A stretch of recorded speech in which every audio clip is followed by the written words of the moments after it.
사랑 내 주님께 이 하루를 맡겨요. 이른 아침 내 영혼의 목마름에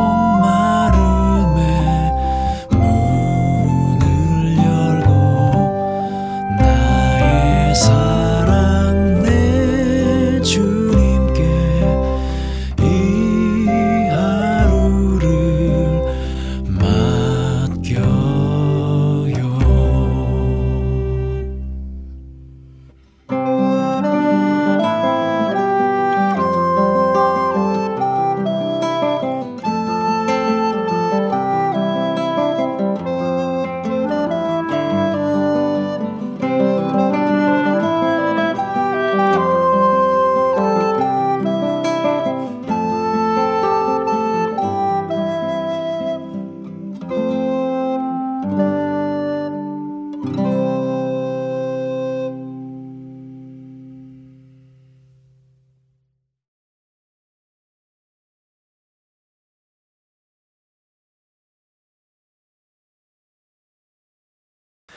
(4월 19일) 온라인 예배를 다 같이 드리겠습니다. 가정에서 또 우리 함께 마음을 모아서 하나님 앞에 예배 드리기를 원합니다. 같이 기도하겠습니다. 보라, 밤에 여호와의 성전에 서 있는 여호와의 모든 종들아, 여호와를 송축하라. 성소를 향하여 너의 손을 들고 여호와를 송축하라. 천지를 지으신 여호와께서 시온에서 내게 복을 주실지어다. 살아계신 하나님 아버지, 주의 은혜 감사합니다. 이 시간 주님의 임재 앞에 우리가 함께 모여 예배드리기 원합니다. 오늘도 주의 은혜를 사모하는 모든 심령 가운데 주의 임재와 주의 거룩한 성령으로 충만한 시간이 되게 하여 주옵소서. 감사드리며 예수님 이름으로 기도드리옵나이다. 아멘. 이제 우리 다 같이 찬송가 245장 함께 찬양드리겠습니다.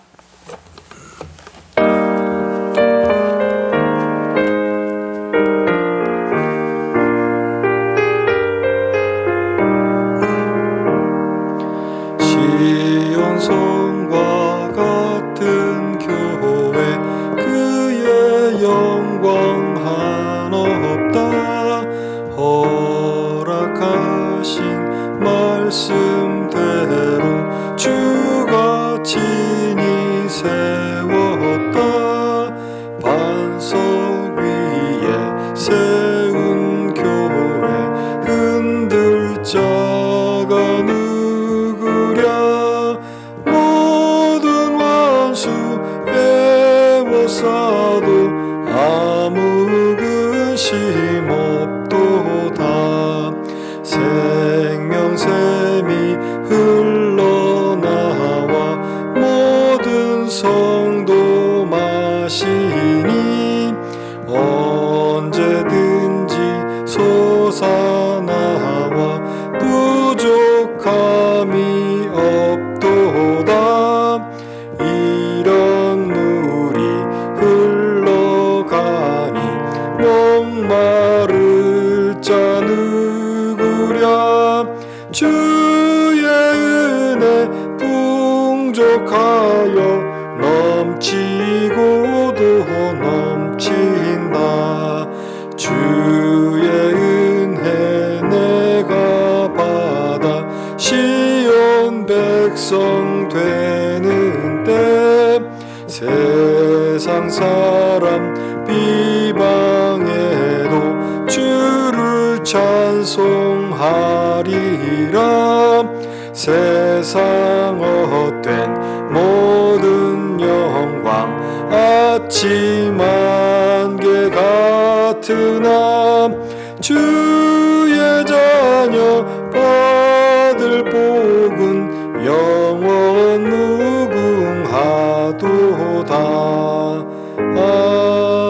아멘. 이 시간에 우리 오늘 예배를 위해서 또 우리 죄를 회개하는 기도로 우리 침묵으로 다 같이 기도하는 시간을 갖겠습니다. 기도하겠습니다.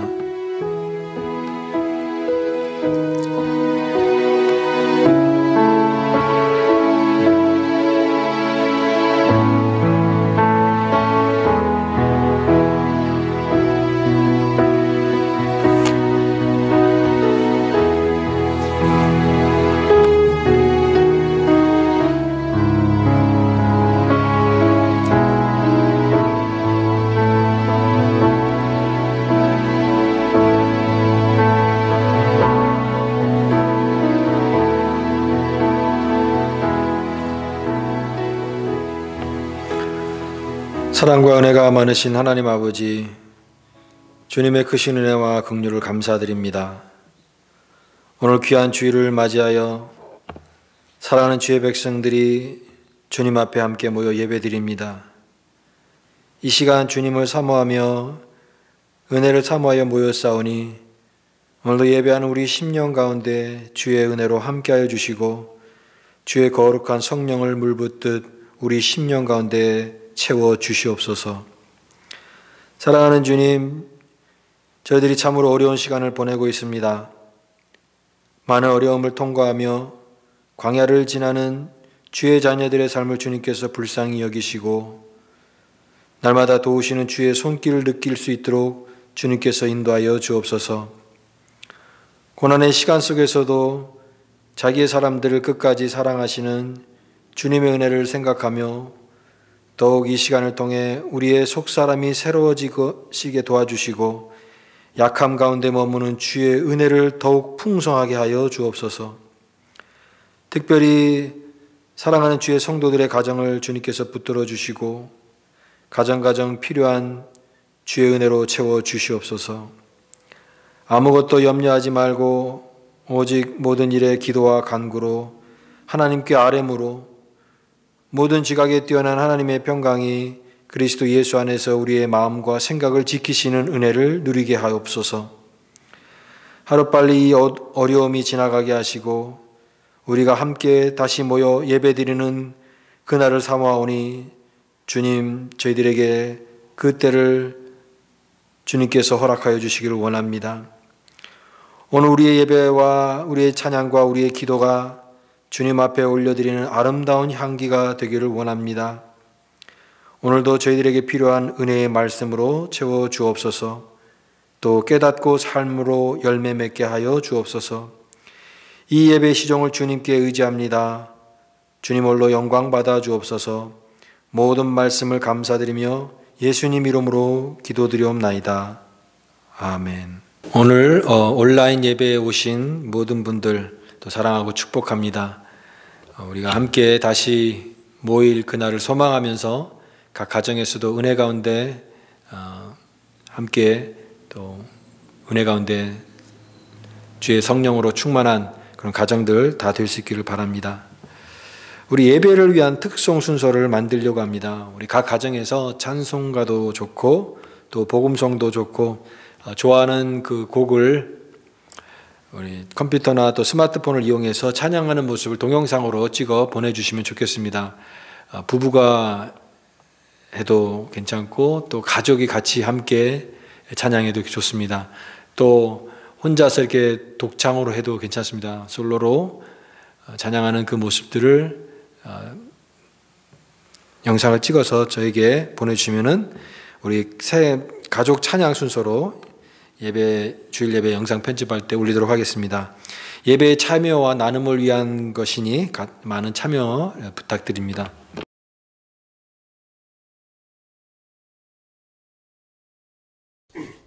저희가 드릴 가족 찬양의 제목은 야곱의 축복입니다.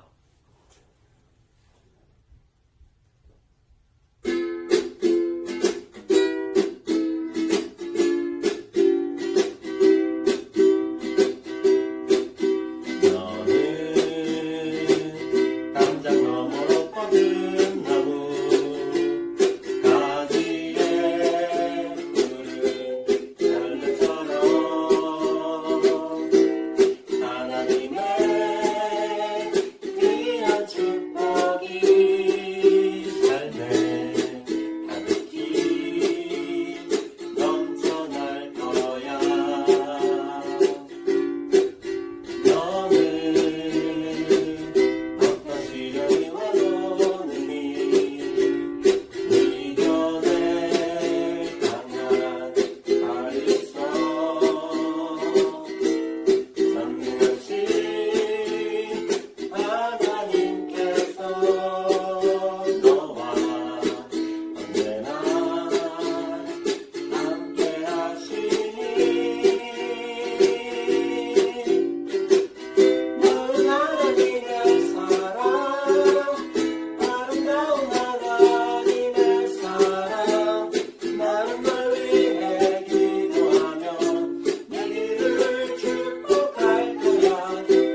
첼로?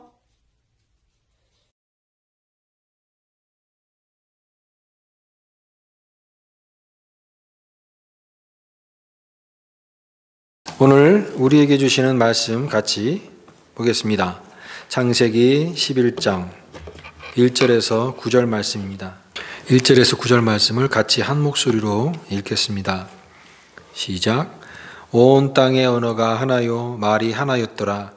이에 그들이 동방으로 옮기다가 신할 평지를 만나 거기 거류하며 서로 말하되 자 벽돌을 만들어 견고히 굽자 하고 이에 벽돌로 돌을 대신하며 역청으로 진흙을 대신하고 또 말하되 자 성읍과 탑을 건설하여 그 탑 꼭대기를 하늘에 닿게 하여 우리 이름을 내고 온 지면에 흩어짐을 면하자 하였더니 여호와께서 사람들이 건설하는 그 성읍과 탑을 보려고 내려오셨더라. 여호와께서 이르시되 이 무리가 한 족속이요 언어가 하나이므로 이같이 시작하였으니 이후로는 그 하고자 하는 일을 막을 수 없으리로다. 자 우리가 내려가서 거기서 그들의 언어를 혼잡하게 하여 그들이 서로 알아듣지 못하게 하자 하시고 여호와께서 거기서 그들을 온 지면에 흩으셨으므로 그들이 그 도시를 건설하기를 그쳤더라. 그러므로 그 이름을 바벨이라 하니 이는 여호와께서 거기서 온 땅의 언어를 혼잡하게 하셨음이니라. 여호와께서 거기서 그들을 온 지면에 흩으셨더라. 아멘. 사랑하는 여러분, 주의 은혜 가운데 강건하십시오. 항상 성령 충만하십시오. 오늘 같이 여러분들과 같이 이제 창세기 말씀을 같이 나눕니다. 오늘부터 시작해서 한 3주 정도 창세기 말씀을 여러분들과 같이 나누기 원하는데요. 오늘 설교 제목은 어디로 가고 계십니까? 어디로 가고 있습니까? 라고 하는 제목입니다. 창세기의 그 앞부분에 이제 에덴 동산이 나옵니다. 그 에덴 동산은 하나님께서 인류를 위해서 만드신 정말 모든 것이 다 갖춰진 아름다운 장소가 바로 에덴 동산입니다. 여러분 그 에덴 동산의 동서남북 그 방향 중에 어느 쪽에 에덴 동산에 문이 있을까요? 에덴 동산에 문이 있다고 한다면 어느 쪽에 문이 있을까요? 창세기 말씀을 자세히 보게 되면 아담과 하와가 범죄를 해서 하나님 앞에 이제 추방을 받아서 가게 되는 곳이 나옵니다. 그게 이제 3장 24절에 그곳이 에덴 동산 동쪽이라고 하는 곳입니다. 동쪽이라는 부분이 나오죠. 또 가인과 아벨의 그 사건, 가인이 그 아우 아벨을 죽이고 이제 그도 이제 추방을 받아서 가게 되는데 창세기 4장 16절에 보면 에덴 동쪽 돛 땅에 거주하더니 라고 하는 그 말씀이 나옵니다. 그 에덴의 동쪽이죠. 에덴의 동쪽 하면은 제임스 딘 영화가 생각나시는 분이 계실 것입니다. 에덴의 동쪽. 그러니까 그 에덴의 동쪽 또 존 스타인백이 쓴 그 소설을 중심으로 했는데요. 그러니까 그 모티브가 바로 이 창세기에 나와 있는 그런 내용에서 나온 것입니다. 근데 이게 에덴의 동쪽이 갖는 그 의미가 두 가지가 있습니다. 하나는 하나님의 그 하나님께서 계시는 그 하나님께서 우리를 원래 있는 곳으로 디자인한 그곳, 인류가 회복하고 또 돌아가야 될 땅, 그것이 하나의 의미고요. 또 다른 하나는 인류가 하나님 없이 살아가는 삶의 현장, 그것이 바로 에덴의 동쪽이 갖는 이 두 가지 의미입니다. 오늘 말씀에도 이 동방으로 옮기다가라고 하는 부분이 나옵니다. 11장 2절에 이에 그들이 동방으로 옮기다가라고 하는 표현이 나오죠. 왜 동쪽일까? 왜 동방으로 옮길까? 그래서 오늘 제목이 여기서 말씀 제목이 나왔는데요. 지금 어디로 가고 계십니까? 라고 하는 그런 내용을 같이 이렇게 생각해 보기 원합니다. 이제 오늘 바벨탑 사건입니다. 이게 창세기 11장은 이제 바벨탑 사건인데요. 이 창세기는 모든 시작의 책입니다. 천지를 창조하시고 창조가 시작이 되고 또 그 다음에 인류가 시작이 됐죠. 그리고 또 거기에 이제 죄가 들어와서 죄가 시작이 된 그 모든 시작의 책이 바로 이제 창세기인데, 그 창세기에 네 가지 중요한 그 사건이 나옵니다. 그 네 가지 중요한 사건이 바로 창조, 타락, 심판, 그리고 오늘 이 11장에 나와 있는 그 바벨탑 사건입니다. 이제 그 하나님께서 창조하신 이 에덴이 죄로 말미암아 이제 타락하게 되고, 그 타락의 대가로 하나님께서 심판하시는데 노아의 홍수 사건이죠. 노아의 홍수를 통해서 온 지면을 다 완전히 쓸어버리는 그 하나님의 심판의 내용이 나옵니다. 그리고 나서 이제 홍수 이후에 또 이제 11장에서 이제 이 바벨탑 사건이 나오는데, 이 바벨탑은 여러분 우리가 많이 듣게 되는데요. 이 바벨탑 하면 여러분 어떤 느낌이 드십니까? 바벨탑 하면은 굉장히 예수 믿는 사람들한테도 이게 굉장히 올드하게 느껴지는 그런 말 중에 하나입니다. 요즘에 나이 드신 분들이 나 때는 말이야, 나 때는 옛날 굉장히 추억하는 굉장히 오래된 그런 느낌으로 나 때는이라고 하는 것처럼 바벨탑 하면은 혹시 이게 무슨 신화에 나오는 이야기 아닌가, 굉장히 그 옛날 이야기로 생각하는 그런 분들이 있습니다. 그러나 이 바벨탑은 그런 것이 아니라, 여기 이 세계사의 그 배경 지식을 좀 갖고 계시는 분들은 이것이 바로 이제 그 세계사에서 말하고자 하는 그 지형과 또 연결이 된다라고 하는 것을 분명히 알 수가 있죠. 여러분, 그 인류의 4대 문명 발생지를 아실 것입니다. 이집트 문명, 메소포타미아 문명, 황하 문명, 또 인더스 문명. 그런데 그 문명의 발생지는 항상 이제 강을 따라서 이제 발생을 했죠. 그 중에 이제 우리가 이 메소포타미아 문명, 그 수메르인이라고 하죠. 그 수메르인들이 이 메소포타미아 문명이 있던 이 지역이 바로 오늘 그 창세기 11장의 배경이 되는 그런 내용입니다. 지금도 이쪽 지역에 그 우르 지역이라고 하는 곳에 가면 이제 지구라트라고 하는 고대 건축물이 있는데, 그 건축물이 바로 바벨탑이 이런 지구라트 중에 하나였을 것이다라고 생각을 합니다. 오늘 말씀은 이게 역사를, 세계사를 공부하는 내용이 아니라 오늘 이 바벨탑 창세기 11장의 내용의 의미를 생각하는 그런 말씀이니까 이 말씀을 통해서 또 여기 주시는 그런 의미를 좀 생각해 보길 원합니다. 여기 2절 말씀에 이에 그들이 동방으로 옮기다가 라고 되어 있는데요. 이 그들이 누구일까요? 그들은 바로 노아 홍수 이후의 세대를 말합니다. 노아의 아들인 셈, 함, 야벳, 그들이 또 다시 또 생육하고 번성해서 많은 사람들이 또 거기에 살게 됐고, 또 그 중에 많은 자손들이 나오게 됐는데요. 이제 그 땅의 사람들, 이 땅의 사람들이 오늘 말씀에 보니까 동방으로 옮기다가 그 사람들이 동방으로 옮기는 그런 모습을 또 오늘 말씀 통해 말씀하고 있습니다. 그러면 이들이 그럼 과연 어디로 옮기고 있는 것일까? 또 무엇을 찾아 지금 가고 있는가? 무엇을 왜 가고 있는가? 여기에 담긴 의미는 이제 많은 사람들이 이렇게 한꺼번에 이동을 하는 것은 안전에 대한 욕구죠. 인간의 가장 기본적인 그것이 안전의 욕구 아니겠습니까? 더 안전한 곳을 찾아서, 또 삶의 터전을 찾아서, 또 먹을 것을 찾아서 이렇게 이동하게 되는데, 살아남으려고 안전한 장소로 계속해서 이동하고 있다라고 하는 것을 우리가 이 말씀을 통해서 유추해 볼 수가 있습니다. 그러고 나서 이들이 마침내 정착한 곳이 나오는데, 그것이 바로 오늘 2절에 나와 있는 시날 평지입니다. 시날 평지라고 나오죠. 시날 평지를 만나 거기 거류하며, 이 시날 평지가 이제 메소포타미아 지역입니다. 메소포타미아라고 하는 말이 두 강 사이라고 하는 뜻입니다.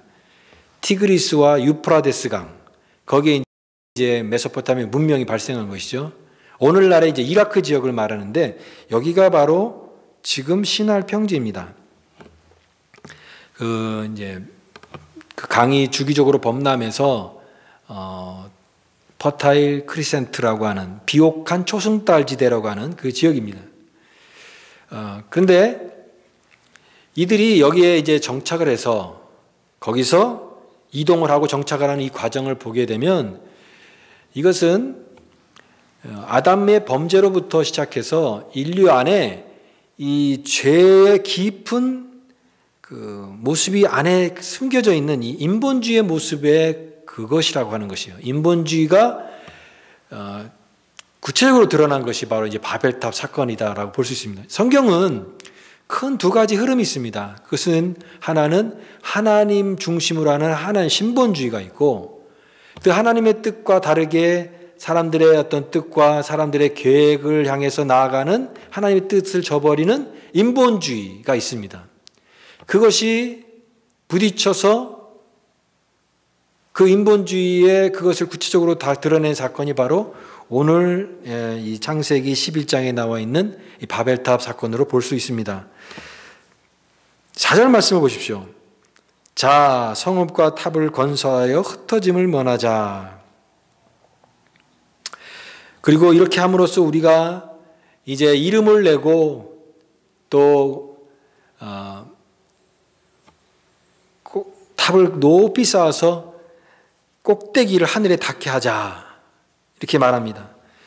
여기가 이제 우리의 안전을 지켜줄 수 있는 그런 장소가 되고, 여기에 이제 도시를 건설하고 삶의 어떤 터전을 확보하려고 하는 그 인간들의 그 노력의 모습들, 벽돌을 쌓아서 더 높이 쌓고 더 쌓아서 뭔가 그럴듯한 엄청난 그것들을 만드는데, 근데 여기에 이 모습들이 바로 타락의 모습이 있다라고 하는 것이죠. 우리는 이 말씀을 통해서 이 타락이라고 하는 그 단어를 좀 생각해 봤으면 좋겠습니다. 여러분, 타락이 무엇입니까? 영적인 타락의 특징은 하나님으로부터 자기도 모르게 점점점 하나님으로부터 떠나는 것이 영적인 타락입니다.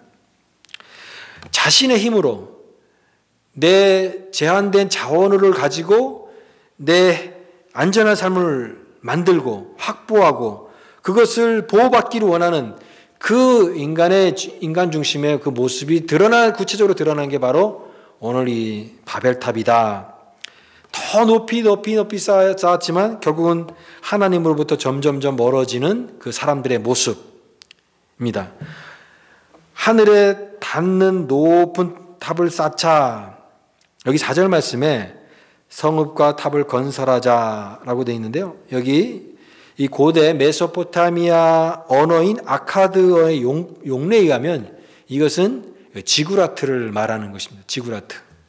세계사의 이제 그 지구라트 사진을 보면은 이 사진을 제가 몇 가지 보여드리겠는데요. 보면은 그렇게 높아 보이지 않습니다. 지금 우리가 뭐 높은 빌딩 그런 데 비하면 이거는 정말 별로 높지 않은 것이죠. 그러나 그 당시엔 또 이게 더 얼마나 대단했겠습니까? 굉장히 그 사람들이 이걸 보면서 정말 그 높이를 쌓으면서 자기들이 보기에도 대단하다. 와, 정말 대단하구나. 이런 자부심과 그런 어떤 교만을 가질 수밖에 없는 그런 것이 됐었을 것이에요. 근데 이렇게 높이 탑을 쌓는 그것을 누가 보고 계십니까? 오늘 말씀해 보니까 그것을 보고 계시는 분이 계셨습니다. 인생이 하는 것을 굽어보시는 하나님이 계시다라고 하는 것이요. 피조물인 주제에 하나님의 영광을 찬양하기 위해서 지음받은 피조물이 하나님을 대항해서 하늘에 높이 탑을 쌓는 그 모습을 하나님께서 보고 계시는 것입니다. 창조주를 저버리고 스스로의 최고의 기준을 세우려고 하는 사람들의 그 모습. 그러니까 이 바벨탑은 인본주의의 부산물입니다. 하나님의 이름이 아니라 자신들의 이름과 자신들의 영광을 위해서 지금 탑을 쌓고 있는 그 사람들의 그 모습. 아무리 열심히 하고 아무리 노력을 한다 할지라도 결국 이것들은 다 무너지게 되는 그런 것으로 밖에 볼 수 없다라고 하는 것입니다. 5절 말씀은 이렇게 말씀하고 있죠. 여호와께서 사람들이 건설하는 그 성읍과 탑을 보려고 내려오셨더라. 이 5절 말씀은 히브리적 유머입니다. 여러분 그 높은 빌딩에 올라가서 전망대에 올라가신 적이 있으시죠? 한국에서는 어떤 빌딩이 있을까요? 63빌딩 하면 이제 옛날 세대. 요즘에는 LG, 롯데타워 뭐 이런데 굉장히 높은 빌딩이고, 시카고에 가게 돼도 뭐 높은 빌딩이 많죠. 정말 모든 것이 다 들여다보이는. 그 빌딩을 보게 되면 밑에서 위를 쳐다보면은 끝도 없이 높이 올라가는 그 빌딩의 높이가 얼마나 큽니까? 여기 바벨탑도 굉장히 높은 그런 위치로 올라가고 있지만, 그러나 하나님 위에서 굽어보시는 하나님이 보시기에는 그게 잘 보이지 않는다라고 하는 거예요. 그래서 그걸 보기 위해서 일부러 내려오셔서 한참 내려와 보니까 그때서야 보이는 그런 표현이죠. 잘 안 보이니까 탑을 보려고 내려오셨다. 히브리적 유머입니다. 결국 이렇게 인생이 탑을 쌓는 것들을 보시고 하나님께서 그것을 막으시는데 방법은 언어를 혼잡게 하시는 것이었습니다. 언어를 혼잡게. 언어가 하나님과 다른 방향으로 가는 이 바벨탑을 하나님께서 언어를 혼잡게 하심으로 그 바벨탑 쌓는 그 진행을 중단시키시는 그 하나님의 방법이 언어의 혼잡입니다. 여기는 또한 이 바벨이라고 하는 지명이 어떻게 생겼는가를 또 나타내고 있습니다. 바벨의 뜻이 무엇입니까? 혼잡하게 하다, 혼란, 혼잡이라는 뜻이 이 바벨이라고 하는 뜻입니다. 이제 언어가 통하지 않으니까 일을 할 수가 없는 것이죠. 공사를 할 수가 없는 것입니다. 말이 통하지 않으니까 그 혼란 속에서 이제 그들은 더 이상 이제 탑을 쌓는 것을 중지할 수밖에 없었다라고 하는 것입니다. 이 바벨이라고 하는 이름이 보여주는 것은 바로 하나님을 떠난 인생의 모습이 결국은 혼란밖에 있을 수가 없다. 또 오직 혼돈밖에 있을 수 없는 것을 보여주고 있는 그런 것이 바로 오늘 이 바벨의 교훈이라고 생각이 됩니다. 여러분, 우리도 이 시대에 소통의 부재를 경험할 때가 참 많습니다. 요즘에 그 인터넷 용어다, 또 신세대들이 쓰는 용어다 해서 많은 말들이 이렇게 나오는데요. 그런 요즘 쓰는 말들을 굉장히 이해하기가 어려울 때가 많습니다. 제가 몇 가지 조사해 봤는데 여러분 이 말을 들으면 무슨 뜻인지 금방 이해하시면은 굉장히 지금 시대에 뒤떨어지지 않은 그런 사람입니다. 인싸, 핵인싸, 갑분싸, 알못, 드립, 고답. 고구마 먹는 것이 고구마 먹는 것처럼 답답하다기 고답이라고 하는 뜻이에요. 그러니까 말을 자꾸만 줄이는 거예요, 시대가. 점점점 줄이다 보니까 이 말이 들을 때 다른 한국말인데 전혀 다른 나라 말처럼 이게 들리는 그런 것을 통해서 소통이 잘 안 되는구나.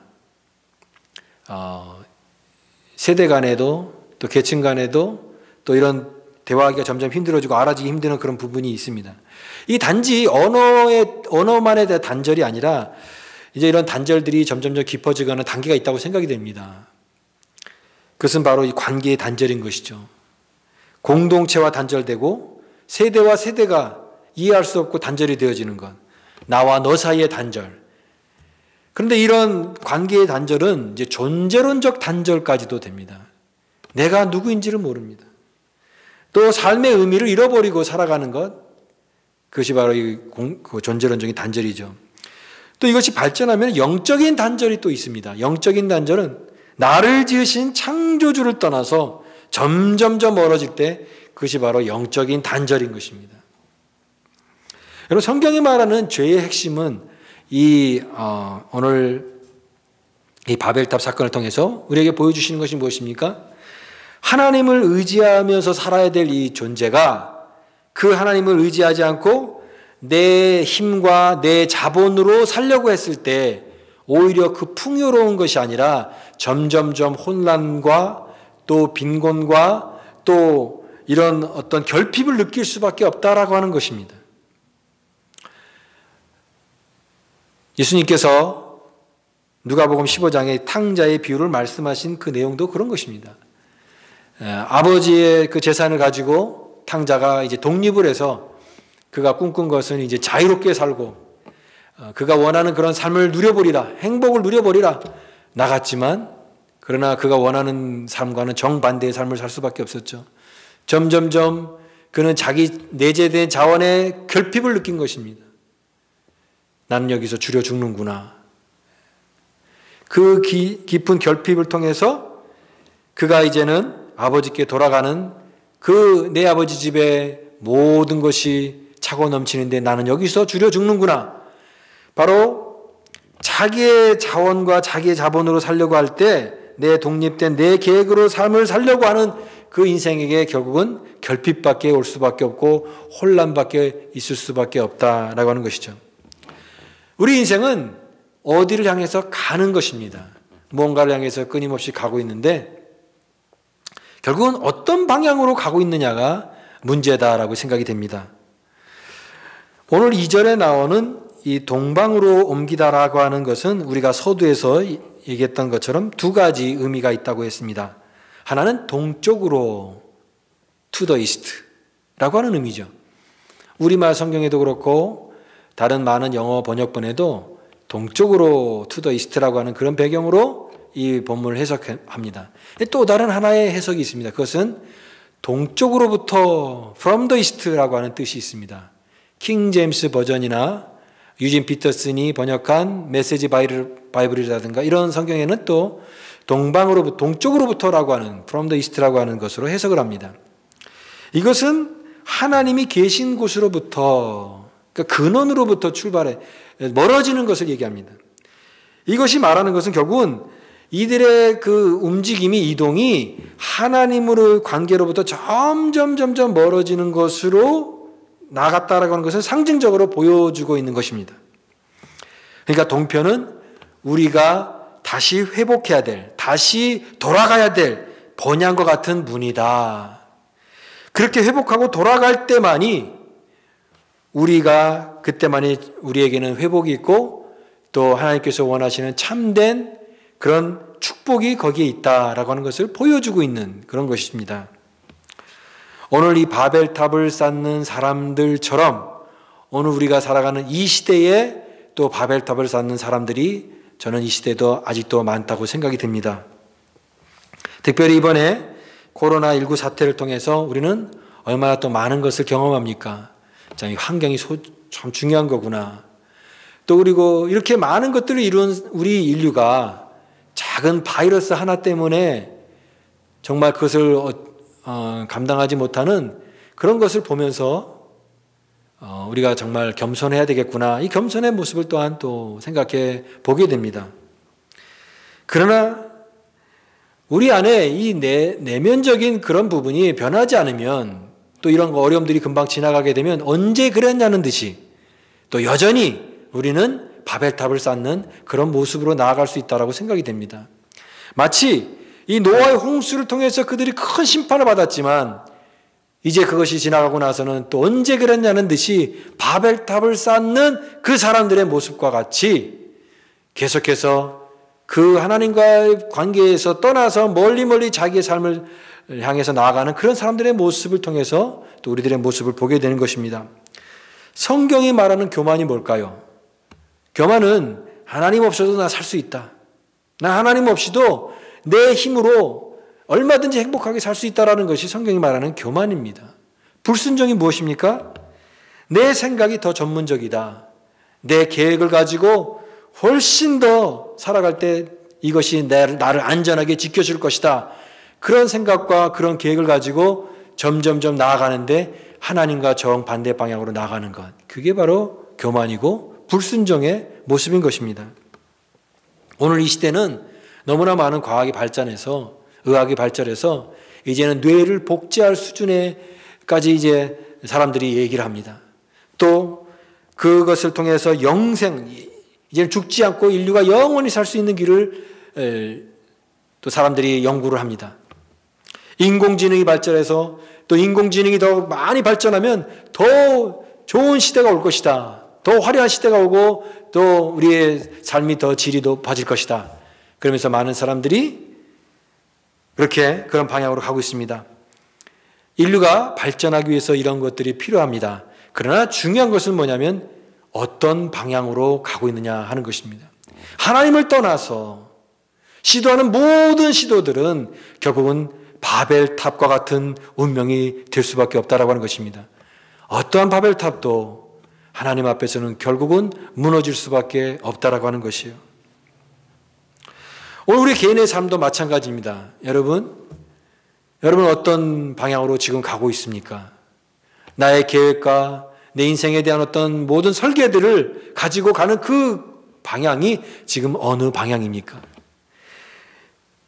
내가 계획하는 모든 계획들을 통해서 내가 안전할 것이다, 내가 더 행복을 추구할 것이다 라고 하는 계획이지만 거기에 하나님이 빠져 있다고 한다면 그 방향은 하나님 원하시는 방향이 아니라 잘못된 방향이 될 것입니다.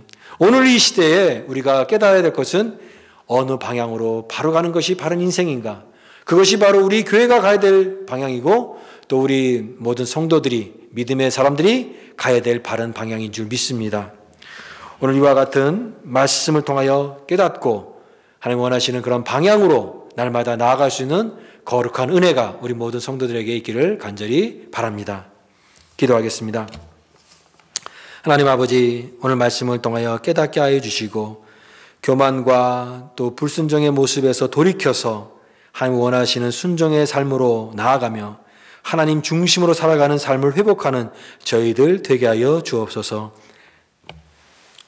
지금은 우리 주 예수 그리스도의 은혜와 하나님 아버지의 무한하신 사랑과 성령님의 감화 감동 역사 충만 교통하심이 불순종과 교만의 길에서 깨닫고 하나님 앞에 나아가며 오늘도 주님 원하시는 그 방향을 향해서 믿음으로 살기를 다짐하는 우리 사랑하는 모든 믿음의 성도들, 그들이 섬기는 가정과 직장과 자녀들 위해 이제로부터 영원토록 함께 하시기를 간절히 축원하옵나이다. 아멘.